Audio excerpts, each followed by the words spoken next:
നമസ്കാരം.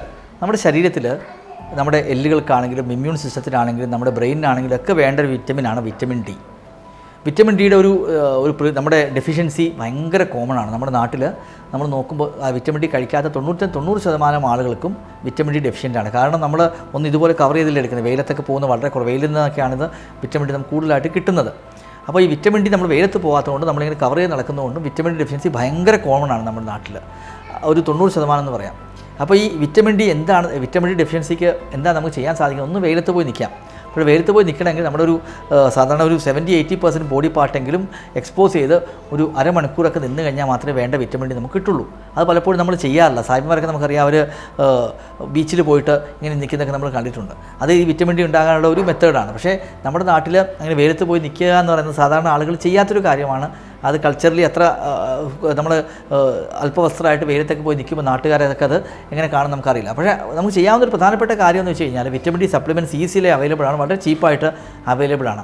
അത് 60,000 യൂണിറ്റൊക്കെ vitamin D ആണ്. അത് ആദ്യം വിറ്റമിൻ ഡി ഡെഫിഷ്യൻ്റ് ആയിട്ടുള്ള ആളുകൾ 1-2-3 ആഴ്ചയെ ഒന്ന് വെച്ചെടുക്കുക.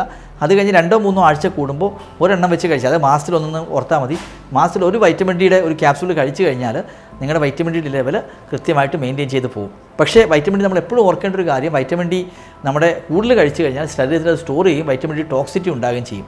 അതുകൊണ്ട് ഒരിക്കലും വൈറ്റമിൻ ഡി ആഴ്ചകളിൽ തന്നെ കഴിച്ച് അത് എന്ത് ചെയ്യും, കുറേ നാൾ കഴിച്ചു കഴിഞ്ഞാൽ ഡെഫിനറ്റ്ലി ടോക്സിറ്റി ഉണ്ടാകാൻ സാധ്യത ഉള്ളതുകൊണ്ട് കറക്റ്റ് പ്രൊപ്പോർഷനിൽ വേണ്ട സമയത്ത് മാത്രമേ കഴിക്കാവൂ. ആദ്യത്തെ ഒരു 3 to 6 വീക്സ് വീക്കിലി കഴിക്കാം, നല്ല ഡെഫിഷ്യൻ്റ് ആണെങ്കിൽ. അത് കഴിഞ്ഞ് 3 to 4 വീക്സ്, അതായത് മാസത്തിൽ 1, മാക്സിമം 2, അതിൽ കൂടുതൽ വൈറ്റമിൻ ഡി കഴിക്കേണ്ട ആവശ്യം ഇല്ല. അപ്പോൾ വിറ്റമിൻ ഡി ഡെഫിഷ്യൻസി വളരെ സിമ്പിളായിട്ട് ട്രീറ്റ് ചെയ്യാവുന്നൊരു കാര്യമാണ്. അത് വിറ്റമിൻ ഡി കഴിച്ചു കഴിഞ്ഞാൽ ഒന്ന് നമ്മുടെ എല്ലിൻ്റെ ബലം കൂടും. നമുക്കറിയാം എല്ലിൻ്റെ ബോൺ സ്ട്രെങ്ത് വളരെ ഇമ്പോർട്ടൻ്റ് ആണ്. അതുകൂടാതെ ഇമ്മ്യൂൺ സിസ്റ്റത്തിനെയും വളരെ പോസിറ്റീവായിട്ടുള്ള എഫക്റ്റ് ഉണ്ട്. 2, ഇൻഫെക്ഷൻ അത് പ്രിവെൻറ്റ് ചെയ്യും, നമ്മുടെ വാതരോഗങ്ങൾ ഉണ്ടാകാനുള്ള തീവ്രത കുറയ്ക്കും. അതുകൂടാതെ നമ്മുടെ മെമ്മറിയും അങ്ങനെയുള്ള കാര്യത്തിനും വളരെയധികം നല്ല പോസിറ്റീവ് എഫക്ട്സ് ഉള്ള ഒരു വിറ്റമിനാണ് vitamin D. And vitamin D deficient ആയതുകൊണ്ട് അത് സപ്ലൈ ചെയ്യുക, അതായത് വേണ്ട സമയത്ത് മാസത്തിൽ 1-2 കഴിക്കുക എന്നുള്ളത് തന്നെയാണ് ഏറ്റവും എളുപ്പത്തിൽ vitamin D replenish correct level maintain ചെയ്ത് പോകാനുള്ള വഴി.